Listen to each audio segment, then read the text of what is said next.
যদি বাংলাদেশের শিক্ষা ব্যবস্থাটা যদি ইসলামী শিক্ষা ব্যবস্থা হতো তাহলে কীরকম হইতো? ধরেন স্ট্যাটিক ইলেকট্রিসিটি, এটাতে হচ্ছে প্রথমেই আমি এই টাইটেলের পর কোরআনের একটা আয়াত নিয়ে আসতাম। এটা হচ্ছে সূরা বাকারা আয়াত 19। আয়াতটা হচ্ছে আকাসাইবি মিনাস সামাই ফিহি যুলুমাতু ওয়া রা'দু ওয়া বারক।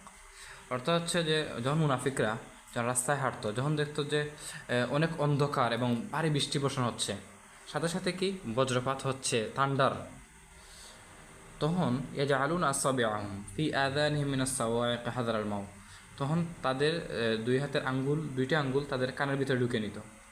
কেন? মৃত্যু থেকে বাঁচতে, হাযারাল মাউত, মৃত্যুর ভয়ে। আল্লাহু মুহীতুম বিল কাফিরিন, আল্লাহ হচ্ছেন কাফেরদের পরিবেষ্টনকারী।